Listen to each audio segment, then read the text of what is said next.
Hello, কেমন আছেন সবাই? আজকে আমি আরেকটি ইংরেজি ক্লাস নিয়ে আসছি, যে ক্লাসটিও খুবই গুরুত্বপূর্ণ ইংরেজি শেখার জন্য। আজকে আমরা স্পোকেন রুল শিখব।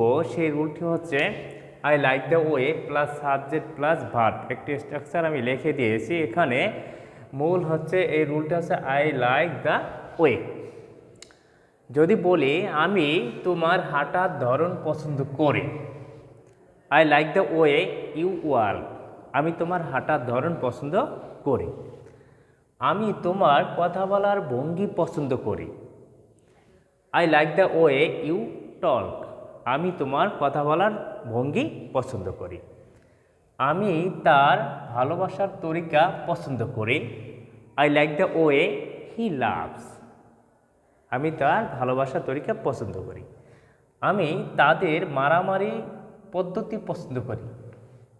এই মারামারি কিন্তু এমনি গ্রামে যে মারামারি হয় এটা কিন্তু আমি খুবই অপছন্দ করি, কিন্তু কোনো মুভিতে যখন আমরা যেমন তামিল মুভির মারামারিটা অনেক আকর্ষণীয় হয়, সেটা এখানে মূলত ওই মারামারির কথাই বলা হচ্ছে। আমি তাদের মারামারির পদ্ধতি পছন্দ করি, I like the way they fight. তার মানে তাদের মারামারির, তামিল মুভির এই যে মারামারির পদ্ধতি অনেক সুন্দর, অনেক আকর্ষণীয়, সেটাই এখানে আমি তাদের মারামারির পদ্ধতি পছন্দ করি, I like the way they fight. আমি তোমার ফুটবল খেলার কৌশল পছন্দ করি, I like the way you play football.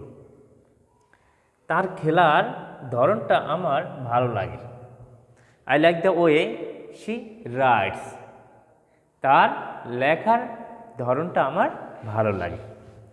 তার খেলার ধরনটা আমার ভালো লাগে, I like the way he plays. তার খেলার ধরনটা আমার ভালো লাগে। তার শেখানোর ধরনটা আমার ভালো লাগে, I like the way he teaches. অর্থাৎ এই আই লাইক দ্য ওয়ে এই ইংরেজি রুলটি দিয়ে অনেক বাক্য তৈরি করা সম্ভব। ধন্যবাদ সকলকে।